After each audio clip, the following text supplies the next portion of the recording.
ಪರೀಕ್ಷಿತ ಮಹಾರಾಜರ ಪ್ರಶ್ನೆಗೆ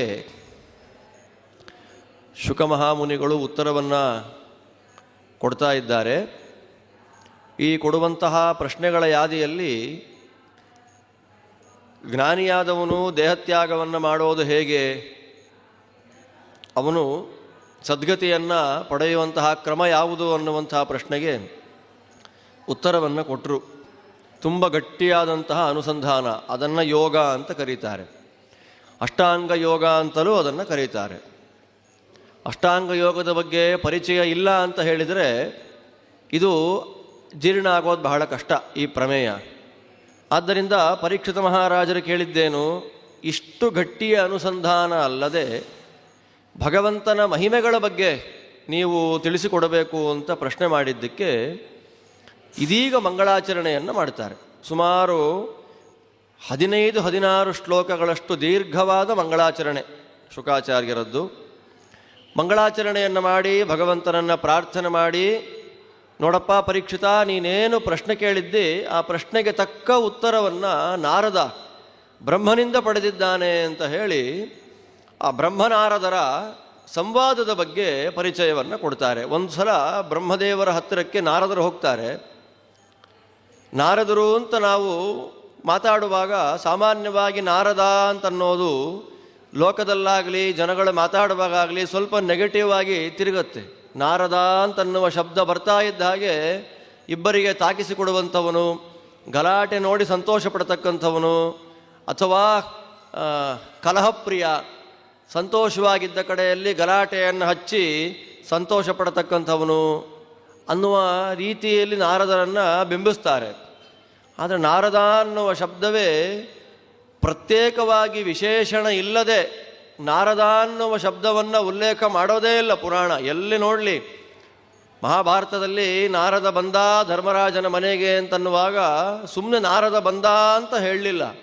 ಎಂತಹ ನಾರದ ಅನ್ನಬೇಕಾದ್ರೆ ಸುಮಾರು 20-25 ಶ್ಲೋಕಗಳಲ್ಲಿ ನಾರದರ ಪಾಂಡಿತ್ಯವನ್ನು ಪರಿಚಯ ಮಾಡಿಕೊಡ್ತಾರೆ. ಅಷ್ಟು ದೊಡ್ಡ ವಿದ್ವಾಂಸ, ದೇವರನ್ನು ಎಲ್ಲಂದರಲ್ಲಿ ನೋಡುವ ಸಾಮರ್ಥ್ಯ. ಮಹತಿ ಎನ್ನುವಂತಹ ವೀಣೆ ನುಡಿಸಿ ನಾರಾಯಣ ಅಂತಂದರೆ ಎದುರಿಗೆ ಬಂದು ನಿಲ್ಲಬೇಕು ದೇವರು, ಅಷ್ಟು ಭಕ್ತಿ ಭಗವಂತನಲ್ಲಿ. ಅದಕ್ಕೆ ನಾರದರ ಬಗ್ಗೆ ಮಾತಾಡಬೇಕಾದ್ರೆ ನಾರದ ದೇವದರ್ಶನ ಅಂತ ಹೇಳ್ತಾರೆ. ದೇವತೆಗಳನ್ನೂ ಬೇಕಾದಾಗ ನೋಡುವಂತಹ ವ್ಯಕ್ತಿ, ದೇವರನ್ನೂ ಬೇಕಾದಾಗ ನೋಡುವಂತಹ ವ್ಯಕ್ತಿ. ದೇವರನ್ನು ನೋಡೋದು ಮಾತ್ರ ಅಲ್ಲ, ಯಾರು ಯೋಗ್ಯರಿದ್ದಾರೆ ಅವರಿಗೆ ದರ್ಶನ ಮಾಡಿಸುವಂತಹ ವ್ಯಕ್ತಿ. ಅದು ಕಷ್ಟ. ನಾವು ನೋಡೋದು ದೊಡ್ಡದಲ್ಲ, ಬೇರೆಯವರಿಗೆ ತೋರಿಸೋದು ದೊಡ್ಡದು. ಧ್ರುವ, ಪ್ರಹ್ಲಾದ ಮೊದಲಾದಂತಹ ಭಕ್ತ ಶಿಖಾಮಣಿಗಳಿಗೆಲ್ಲ ದೇವರ ದರ್ಶನ ಆಗುವಂತೆ ಮಾಡಿದಂತಹ ವ್ಯಕ್ತಿ ಮಹಾಭಾಗವತ. ಈ ದೃಷ್ಟಿಯಲ್ಲಿ ಬ್ರಹ್ಮದೇವರಲ್ಲಿ ಹೋಗಿ ಕೇಳಿದಾಗ ಬ್ರಹ್ಮದೇವರು ಕೊಟ್ಟಂತಹ ಉತ್ತರವೇ ಚತುಶ್ಲೋಕಿ ಭಾಗವತ ಅಂತ ಬರುತ್ತೆ. ಅದಾದ ಮೇಲೆ ಭಗವಂತನ ವಿಚಿತ್ರವಾದ ಅವತಾರಗಳ ಬಗ್ಗೆ ಇಲ್ಲೂ ಕೂಡ ನೆಕ್ಸ್ಟ್ ನಿರೂಪಣೆ ಮಾಡುವ ಎಲ್ಲ ಅವತಾರಗಳ ಬಗ್ಗೆ ಸಂಕ್ಷಿಪ್ತವಾದಂತಹ ಒಂದು ಮಾಹಿತಿಯನ್ನು ಕೊಡ್ತಾರೆ. ನೋಡಪ್ಪ ನಾರದ, ಇದು ಭಾಗವತ. ಭಾಗವತ ಅಂದರೆ ಏನು? ವಿಭೂತಿಗಳ ಸಂಗ್ರಹ ಅಂತಂದರು. ವಿಭೂತಿ ಅಂದರೆ ಭಗವಂತನ ಅವತಾರಗಳು. ಭಾಗವತದಲ್ಲಿ ಏನು ಹೇಳಿದ್ದಾರೆ ಅಂದರೆ ಭಗವಂತನ ಅವತಾರಗಳನ್ನು ಸಂಗ್ರಹ ಮಾಡಿದ್ದಾರೆ. ಆದ್ದರಿಂದ ಎಲ್ಲಿ ನಾನು ನಿನಗೇನು ಉಪದೇಶ ಮಾಡಿದ್ದೇನೆ, ಅವತಾರಗಳ ಸಂಗ್ರಹ, ಇದು ಬೀಜ, ನಾನು ಇದನ್ನು ಕೊಡ್ತಾ ಇದ್ದೇನೆ, ನೀನಿದನ್ನು ಮತ್ತೆ ವಿಸ್ತಾರವಾಗಿ ಮಾಡಬೇಕು. ಬೀಜ ಕೊಡ್ತೇನೆ, ಭೂಮಿಯಲ್ಲಿ ಹಾಕಿ ಮರ ಮಾಡಬೇಕಾದ ಜವಾಬ್ದಾರಿ ಯಾರದ್ದು? ನಿಂದು ಅಂತ ಹೇಳಿದ ತಕ್ಷಣ ನಾರದರು ಬಂದಿದ್ದೆಲ್ಲಿಗೆ? ವ್ಯಾಸರ ಹತ್ರ. ವ್ಯಾಸರ ಹತ್ರ ಬಂದು ವ್ಯಾಸರನ್ನು ಪ್ರಾರ್ಥನೆ ಮಾಡಿ ಅವರ ಮೂಲಕ ಆ ಭಾಗವತದ ಭಗವಂತನ ಮಹಿಮೆಗಳನ್ನುವ ಬೀಜವನ್ನು ದೊಡ್ಡ ವೃಕ್ಷವನ್ನಾಗಿ ಮಾಡಿಬಿಟ್ರು. ಅದರಿಂದ ಬೇರೆ ಎಲ್ಲ ಪುರಾಣಗಳಿಗೂ 5 ಲಕ್ಷಣ ಅಂತ ಹೇಳ್ತಾರೆ. ಆದರೆ ಭಾಗವತಕ್ಕೆ ಮಾತ್ರ 10 ಲಕ್ಷಣ. ಸ್ಥಾನ, ಪೋಷಣ, ಊತಿ, ಮುಕ್ತಿ, ನಿರೋಧ, ಆಶ್ರಯ ಅಂತೆಲ್ಲ ಒಂದೊಂದಕ್ಕೂ ವಿಸ್ತೃತವಾದಂತಹ ಚಿಂತನೆಗಳಿದೆ. ಬೇರೆ ಎಲ್ಲ ಪುರಾಣಗಳು 5 ಲಕ್ಷಣಗಳಿಂದ ಕೂಡಿದರೆ ಶ್ರೀಮದ್ ಭಾಗವತ ಮಾತ್ರ 10 ವಿಶಿಷ್ಟವಾದಂತಹ ಲಕ್ಷಣಗಳಿಂದ ಕೂಡಿರುವಂತಹ ಒಂದು ಗ್ರಂಥ. ಈ ದೃಷ್ಟಿಯಲ್ಲಿ ಅದನ್ನೇ ಮತ್ತೆ ಪರೀಕ್ಷಿತ ಮಹಾರಾಜ ಹೇಗೆ ನನಗೆ ಅರ್ಥ ಆಗತ್ತೆ ಹಾಗೆ ಒಂದು ಆರ್ಡರಲ್ಲಿ, ಒಂದು ಕ್ರಮದಲ್ಲಿ ನಿರೂಪಣೆ ಮಾಡಬೇಕು ನೀವು ಅಂತ ಪ್ರಾರ್ಥನೆ ಮಾಡಿದ್ದಕ್ಕೆ ಮತ್ತೊಂದು ಕಥೆಯನ್ನು ಶುರು ಮಾಡ್ತಾರೆ. ವಿದುರ ಮೈತ್ರೇಯರ ಸಂವಾದದಲ್ಲಿ ಬಂದಂತಹ ಅದೊಂದು ಕಥೆ. ವಿದುರನಿಗೂ ಮೈತ್ರೇಯರಿಗೂ ಯಾವಾಗ ಭೇಟಿಯಾಯಿತು, ಅದು ಎಲ್ಲಿ ಭೇಟಿಯಾಯಿತು ಅಂತ ಕೇಳಿದ್ರೆ ಅದಕ್ಕೊಂದು ಕಥೆ. ಯಾವಾಗ ಪಾಂಡವರನ್ನು ಕಾಡಿಗೆ ಕಳಿಸ್ಬಿಟ್ರು ಕೌರವರು, ಆಗ ವಿದುರ ಏನು ಮಾಡ್ತಾನೆ, ನಾ ಇರೋದಿಲ್ಲ ಇಲ್ಲಿ ಅಂತ ಹೇಳಿ ಮನೆ ಬಿಟ್ಟು ಹೋಗಿಬಿಟ್ಟ. ಮನೆ ಬಿಟ್ಟು ಹೋಗುವಾಗ ಅವನ ಆಯುಧವನ್ನು ತಗೊಂಡು ಹೋಗಲಿಲ್ಲ. ಆಯುಧವನ್ನು, ಅವನ ಧನುಸ್ಸನ್ನು, ಬಿಲ್ಲನ್ನು ಅರಮನೆ ಬಾಗಿಲಿಗೆ ಇಟ್ಟು ಹೊರಟು ಬಿಟ್ಟ. ತೀರ್ಥಯಾತ್ರೆ ಹೊರಟೋದ. ಮನುಷ್ಯರು ಹೋಗುವ ಜಾಗ, ಮನುಷ್ಯರು ಹೋಗದೇ ಇರತಕ್ಕಂಥ ಜಾಗ, ಕೇವಲ ದೇವತೆಗಳು ಮಾತ್ರ ದರ್ಶನ ಮಾಡುವಂತಹ ಕ್ಷೇತ್ರ, ಈ ರೀತಿಯಾದ ಎಲ್ಲ ಕ್ಷೇತ್ರಗಳನ್ನು ದರ್ಶನ ಮಾಡ್ತಾ ಮಾಡ್ತಾ ಯಮುನಾ ತೀರಕ್ಕೆ ಬಂದ. ಆ ಯಮುನಾ ತೀರದಲ್ಲಿ ಉದ್ಧವರ ಭೇಟಿ ಆಯಿತು. ಉದ್ಧವನೂ ಸಾಮಾನ್ಯ ಅಲ್ಲ. ಉದ್ಧವಹಾಣ್ಮಪಿ ಮನ್ಯೂನಃ ಅಂತ ಕೃಷ್ಣ ಉದ್ಧವ ಇಬ್ಬರನ್ನು ಆಚೆ ಈಚೆ ನಿಲ್ಲಿಸ್ಬಿಟ್ರೆ ಯಾರು ಕೃಷ್ಣ ಯಾರು ಉದ್ಧವ ಅಂತ ಗೊತ್ತಾಗ್ತಾ ಇರಲಿಲ್ವಂತೆ. ಅಷ್ಟು ಭಕ್ತಿಯನ್ನು ಮಾಡಿ ಕೃಷ್ಣಾತ್ಮನಾಗಿದ್ದವನು ಉದ್ಧವ. ಅವನನ್ನು ನೋಡ್ತಾ ಇದ್ದ ಹಾಗೆ ಕೃಷ್ಣ ಹೇಗಿದ್ದಾನಪ್ಪ ಅಂತ ಕೇಳಿಬಿಟ್ಟ ವಿದುರ. ಯಾವಾಗ ಉದ್ಧವರಿಗೆ ಕೃಷ್ಣ ಅನ್ನುವ ಶಬ್ದ ಬಂತೋ, ನಮಗೆ ಗೋವಿಂದ ಅನ್ನುವ ಶಬ್ದ ಬಂದಾಗ ಊಟ ಶುರು ಮಾಡಬಹುದು ಅಂತ ನಮ್ಮ ಅನ್ವಯ ಅಲ್ಲಾಗ್ಬಿಡುತ್ತೆ. ಜ್ಞಾನಿಗಳಾದವರಿಗೆ ಕೃಷ್ಣ ಅನ್ನುವ ಶಬ್ದ ಬರ್ತಾ ಇದ್ದ ಕಣ್ಣು ಮುಚ್ಚಿಬಿಟ್ಟಂತೆ. ಕಣ್ಣು ಮುಚ್ಚಿ ನೇರವಾಗಿ ಸಮಾಧಿ ಸ್ಥಿತಿಗೆ ಹೊರಟೋದ. ಮುಖದಲ್ಲಿ ವಿಲಕ್ಷಣವಾದ ಕಾಂತಿ. ವಿದುರರಿಗೆ ಗೊತ್ತಾಯಿತು, ಓ ಇವನು ಕೃಷ್ಣನ ಮಹಿಮೆಗಳಲ್ಲಿ ತಲ್ಲೀನನಾಗ್ಬಿಟ್ಟಿದ್ದಾನೆ. ಒಂದು 20 ನಿಮಿಷ ಹಾಗೆ ಆಗಲಿ. 20-25 ನಿಮಿಷಗಳ ಕಾಲ ಕೃಷ್ಣದೇವರ ಮಹಿಮೆಯನ್ನೇ ಧ್ಯಾನ ಮಾಡ್ತಾ ಇದ್ದ. ಆಮೇಲೆ ನಿಧಾನವಾಗಿ ಕಣ್ಣು ಬಿಟ್ಟ. ಕಣ್ಣು ಬಿಟ್ಟರೆ ಅಲ್ಲಿ ಏನಾಯಿತು, ಕೃಷ್ಣ, ಅವನ ಮಹಿಮೆ, ಅವನ ಬಾಲಲೀಲೆ, ಅಸುರ ಸಂಹಾರ, ಆ ಎಲ್ಲ ಕಥೆಗಳನ್ನು ಹೇಳಿ ಅಂಥ ಕೃಷ್ಣ ಈಗ ಇಲ್ಲ.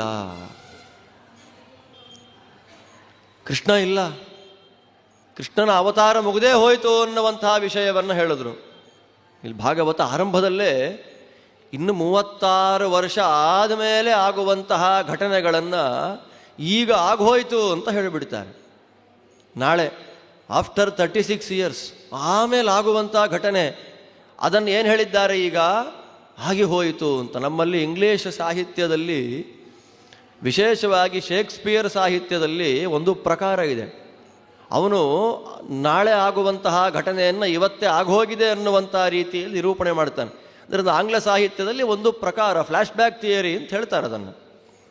ಅದನ್ನು ಇವನು ಶೇಕ್ಸ್ಪಿಯರ್ ಶುರು ಮಾಡ್ದ, ಅಥವಾ ಶೆಲ್ಲಿಂಗ್ ಶುರು ಮಾಡ್ದ, ಮಿಲ್ಟನ್ ಶುರು ಮಾಡ್ದ ಅಂತ ಆಂಗ್ಲ ಸಾಹಿತಿಗಳಿಗೆ ಅದರ ಕ್ರೆಡಿಟ್ಗಳನ್ನು ಕೊಡ್ತಾ ಇದ್ದಾರೆ ನಮ್ಮ ಜನ. ನಮಗೆಲ್ಲ ಭಾಗವತ ಅಂತನ್ನೋದು ಅದು ಕೇವಲ ಅದು ಅಡಗೋಲಜ್ಜಿ ಕತೆ, ಅದು ಪುರಾಣ, ಅದು ಗೊಡ್ಡು, 3 ಕಾಸಿಗೆ ಪ್ರಯೋಜನ ಇಲ್ಲ ಅನ್ನುವಂಥ ಭಾವವನ್ನು ತಲೆಗೆ ತುರುಕಿ ತುಂಬಿ ಅದನ್ನು ಪುರಾಣ ಅಂತಂದರೆ ಟೈಮ್ ಪಾಸ್ ಮಾಡಲಿಕ್ಕಿರ್ತಕ್ಕಂಥ ಒಂದು ಪುಂಡರ ಗೋಷ್ಠಿ ಅಂತ ಕರೀತಾರೆ. ಆ್ಯಕ್ಚುಯಲ್ ಆಗಿ ಅದನ್ನು ಓದ್ತಾ ಕೂತ್ರೆ ಯಾವ ಸಾಹಿತ್ಯನೂ ಇಲ್ಲ, ಯಾರ ಸಾಹಿತ್ಯನೂ ಇಲ್ಲ. ಆ ಫ್ಲ್ಯಾಶ್ ಬ್ಯಾಕ್ ಥಿಯರಿ ಪ್ರಪ್ರಥಮವಾಗಿ ನಮಗೆ ಕಾಣುವಂಥದ್ದು ವೇದವ್ಯಾಸ ದೇವರ ಈ ಕಥೆಯಲ್ಲಿ. ಬೇಕಾದಷ್ಟಿದೆ ಆ ಥರ. ಭಾಗವತದ ಆರಂಭದ ಭಾಗದಲ್ಲಿ, ಮಧ್ಯದಲ್ಲಿ, ಕೊನೆಯಲ್ಲಿ ಎಲ್ಲ ಕಡೆಗಳಲ್ಲೂ ಕೂಡ ಇದನ್ನೇ ವ್ಯಾಸೋಚ್ಚಿಷ್ಟಂ ಜಗತ್ಸರ್ವಂ ಅಂತ ತಮಾಷೆಗಾಗಿ ಯಾರೂ ಹೇಳಿದ್ದಿಲ್ಲ. ಆದರೆ ವ್ಯಾಸರನ್ನು ನೋಡುವಂಥ ಕಣ್ಣು ನಮಗೆ ವ್ಯಾಸರು ಮಧ್ವರು ಕೊಡಬೇಕಷ್ಟೆ, ಇಲ್ಲ ಅಂದ್ರೆ ಆಗಲ್ಲ. ವ್ಯಾಸರ ಸಾಹಿತ್ಯವನ್ನು ಹೀಗಳಿದು ನೋಡ್ತಾ ಇದೆ ಸಮಾಜ ಇವತ್ತು. ಸಾಹಿತ್ಯಿಕ ದೃಷ್ಟಿಯಲ್ಲೂ ವ್ಯಾಸರ ಸಾಹಿತ್ಯ ಎಷ್ಟು ದೊಡ್ಡದಾಗಿದೆ ಅನ್ನೋದನ್ನು ನೋಡಿದಾಗ ರೋಮಾಂಚನ ಆಗುತ್ತೆ. ಇರಲಿ, ಅದು ಪಕ್ಕಕ್ಕಿಟ್ಟರೆ, ವಿದುರನಿಗೆ ಕೃಷ್ಣನ ಉಪದೇಶ ಉದ್ಧವನಿಗಾಯಿತು ಅನ್ನುವ ನ್ಯೂಸ್ ಬಂತು. ನ್ಯೂಸ್ ಬಂದರೆ ಅವನು ಹೇಳ್ದ, ನೋಡಪ್ಪ ನಿನಗೆ ಕೃಷ್ಣ ಉಪದೇಶ ಮಾಡಿದ್ದಾನಂತೆ, ನನಗೊಂದೆರಡು ವಾಕ್ಯ ಉಪದೇಶ ಮಾಡಬೇಕಲ್ಲ ನೀನು ಅಂತ ಕೇಳಿದ್ದಕ್ಕೆ ಉದ್ಧವ ಅಂತಾನೆ, ನಿನಗೆ ಉಪದೇಶ ಮಾಡಬೇಕು ಅಂತ ಮೈತ್ರೇಯರಿಗೆ ಆದೇಶ ಆಗಿದೆ, ನನಗೆ ಆದೇಶ ಆಗಿಲ್ಲ. ಮೈತ್ರೇಯರು ಹರಿದ್ವಾರದಲ್ಲಿದ್ದಾರೆ, ನೀ ಹರಿದ್ವಾರಕ್ಕೆ ಹೋಗಬೇಕು ಅಂತ ಹೇಳಿ ಹೊರಟು ಬಿಟ್ಟ. ಉದ್ಧವ ಬದರಿಕಾಶ್ರಮಕ್ಕೆ ಹೋದ, ಕಲಾಪ ಗ್ರಾಮಕ್ಕೆ, ಅಲ್ಲಿರೋರಿಗೆ ಪಾಠ ಮಾಡಲಿಕ್ಕೆ. ಈಚೆ ವಿದುರ ಡೈರೆಕ್ಟಾಗಿ ಎಲ್ಲಿಗೆ ಬಂದ, ಹರಿದ್ವಾರಕ್ಕೆ ಬಂದ. ಅಲ್ಲಿ ಮೈತ್ರೇಯರು ಕೂತಿದ್ದಾರೆ. ನಮಸ್ಕಾರ ಮಾಡಿದ. ಮೈತ್ರೇಯರಂತಾರೆ, ನೀನು ಸಾಮಾನ್ಯ ಅಲ್ಲಪ್ಪ, ಬ್ರಹ್ಮಶಾಪದಿಂದ ಶೂದ್ರಯೋನಿಯಲ್ಲಿ ಬಂದಿರತಕ್ಕಂತಹ ಯಮ ನೀನು ಯಮ ಅಂತಂದರು. ನೋಡಿ ವಿದುರ, ಈ ಯೋನಿಯಲ್ಲಿ ಬರಲಿಕ್ಕೆ ಒಂದು ಶಾಪ ಕಾರಣ ಅಂತ ಹೇಳಿದ್ರು. ಏನು ಶಾಪ? ಮಾಂಡವ್ಯರು ಅಂತ ಒಬ್ಬ ಋಷಿಗಳು, ಆ ಮಾಂಡವ್ಯ ಋಷಿಗಳು ತಪಸ್ಸು ಮಾಡ್ತಾ ಇದ್ರು. ಅವರ ಸಂಕಲ್ಪ ಏನು ಅಂತಂದರೆ ಅವರಿಗಿಂತ ದೊಡ್ಡ ಪದವಿ ಬೇಕು ಅಂತ ಅವ್ರ ಇಚ್ಛೆ, ಅವರ ಆಸೆ. ಅದನ್ನು ಸಂಕಲ್ಪವಾಗಿಟ್ಕೊಂಡು ತಪಸ್ಸು ಮಾಡ್ತಿದ್ರು. ಅದು ದೇವರು ಒಪ್ಪೋದಿಲ್ಲ. ಅದನ್ನು ನಮ್ಮ ಯೋಗ್ಯತೆಗೆ ಎಷ್ಟು ಬೇಕೋ ಅಷ್ಟು ಮಾತ್ರ ಕೊಟ್ಟರೆ ಭಗವಂತ ಕೊಡ್ತಾನೆ. ಅದನ್ನು ನಮ್ಮ ಯೋಗ್ಯತೆಗಿಂತ ಅಧಿಕವಾದ ಪುಣ್ಯವನ್ನು ನಾವು ಮಾಡಿಬಿಟ್ರೆ ಯಾವುದೋ ಒಂದು ದಾರಿಯಲ್ಲಿ ಅದನ್ನು ಕಡಿಮೆ ಮಾಡಿಬಿಡ್ತಾನೆ ದೇವರು. ಇವನು ಹಾಗೆ ಮಾಡುವ ಸಂದರ್ಭದಲ್ಲಿ ಎಲ್ಲೋ ಕಳ್ಳತನ ಆಯಿತು ಊರಲ್ಲಿ. ಆ ಕಳ್ಳತನ ಆಗಿದ್ದಕ್ಕೆ ಆ ಕಳ್ಳರೆಲ್ಲ ಬಂದು ಇವನ ಆಶ್ರಮದಲ್ಲಿ ಬಚ್ಚಿಟ್ಕೊಂಡು ಕೂತರು. ಆ ಸೈನಿಕರೆಲ್ಲ ಬಂದು ನೋಡ್ತಾರೆ, ಆ ಕಳ್ಳರು ಇವ್ರ ಮನೇಲಿದ್ದಾರೆ. ಅದನ್ನು ನೋಡಿ ಸೈನಿಕರು ಅಂದ್ಕೊಂಡ್ರು, ಈ ಸನ್ಯಾಸಿ, ಕಪಟ ಸನ್ಯಾಸಿ ಮುನಿ, ಇವನು ಕಳ್ಳರಿಗೆ ನಾಯಕ ಇರಬಹುದು ಅಂತ ಇವನು ತಗೊಂಡು ಹೋಗ್ಬಿಟ್ರು. ತಗೊಂಡು ಹೋದಾಗ ಅಲ್ಲೇನಾಗಿದೆ, ಶಿಕ್ಷೆ ಶೂಲಕ್ಕೆ ಇರಿಸುವಂತಹ ಶಿಕ್ಷೆಯನ್ನು ಕೊಟ್ಟರು. ಉಳಿದವರೆಲ್ಲ ಸತ್ರು, ಇವನು ಸಾಯಲಿಲ್ಲ. ಅವರಿಗೆಲ್ಲ ಗಾಬರಿಯಾಗಿ ರಾಜನಿಗೆ ಹೋಗಿ ಸುದ್ದಿ ಮುಟ್ಟಿಸಿದಾಗ ರಾಜ ಬಂದ. ಎಷ್ಟು ದಿನ ಶೂಲದಲ್ಲಿ ಚುಚ್ಚಿಟ್ರು ಸಾಯ್ತಾ ಇಲ್ಲ, ಇದು ಯಾವುದೋ ತಪಸ್ವಿ ಇರಬೇಕು ಅಂತ ಪ್ರಾರ್ಥನೆ ಮಾಡಿ ಕೆಳಗಿಳಿಸ್ಬಿಟ್ರು. ಶೂಲ ಚುಚ್ಚಿದ್ರಲ್ಲ, ತೆಗೆದ್ರೆ ಇಲ್ಲಿ ಬೆನ್ನಿನ ಹಿಂಭಾಗದಲ್ಲಿ ಒಂದಿಷ್ಟುದ್ದ ಆಣಿ ಹಾಗೆ ಉಳೀತು, ಮೊಳೆ. ಮಹಾಪ್ರಯತ್ನ ಪಟ್ಟರು ಬರಲೇ ಇಲ್ವಂತೆ, ಹೀಗೆ ಉಳಿದು ಬಿಡ್ತು.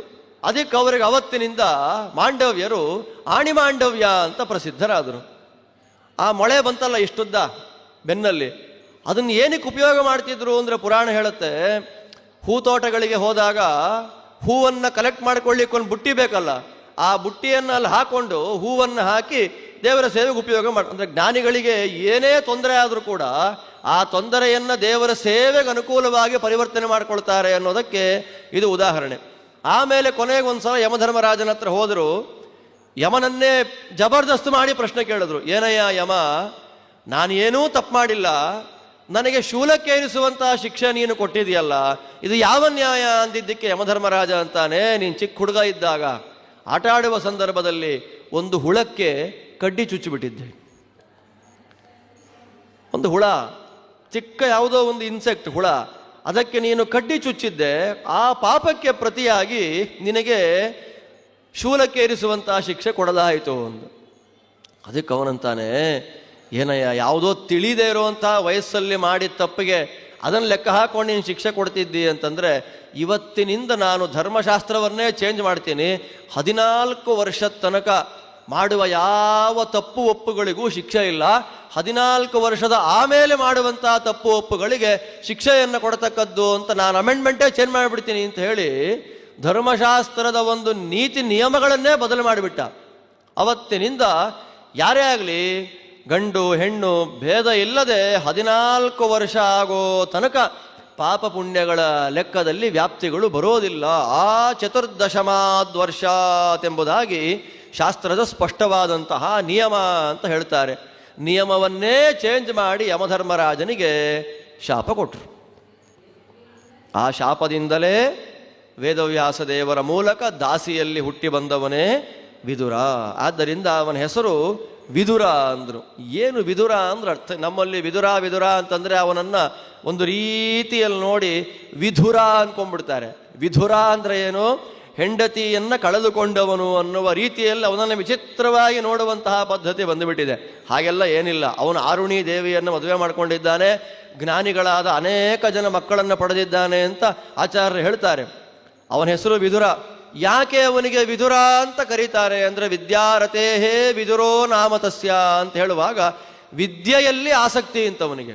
ಯಾರನ್ನೇ ನೋಡಲಿ ಅವರಿಂದ ನಾನು ಏನು ಕಲ್ತ್ಕೊಳ್ಬಹುದು, ಎಷ್ಟು ಶಾಸ್ತ್ರಾಧ್ಯಯನ ಮಾಡಿರಬಹುದು, ಶಾಸ್ತ್ರದ ಮಹತ್ವ ಏನು ಅನ್ನೋದರಲ್ಲೇ ಅವನು ಆಸಕ್ತ, ಜ್ಞಾನದಲ್ಲಿ ಆಸಕ್ತನಾದ್ದರಿಂದ ಅವನಿಗೆ ವಿದುರ. ಅಂತಹ ನೀನು ವಿದುರ ನನ್ನನ್ನು ಪ್ರಶ್ನೆ ಮಾಡ್ತಾ ಇದೆಯಲ್ಲಪ್ಪ ಅಂತ ಸಂತೋಷ ಆಯಿತು ಮೈತ್ರೇಯರಿಗೆ. ಅವರು ತತ್ವೋಪದೇಶವನ್ನು ಮಾಡಲಿಕ್ಕೆ ಶುರು ಮಾಡಿದ್ರು. ಆರಂಭದಲ್ಲಿ ಭಗವಂತನಿಂದ ಪದ್ಮನಾಭ ರೂಪದಿಂದ ಚತುರ್ಮುಖ ಬ್ರಹ್ಮನ ಸೃಷ್ಟಿ.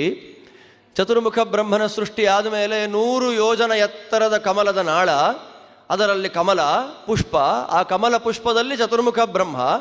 ಆ ಚತುರ್ಮುಖ ಬ್ರಹ್ಮ ಕೆಳಗೆ ಬಗ್ಗಿ ನೋಡ್ತಾನೆ, ಏನೂ ಕಾಣ್ತಾ ಇಲ್ಲ. ಆ ಕಾಲಕ್ಕೆ ಭಯ ಆಯಿತು.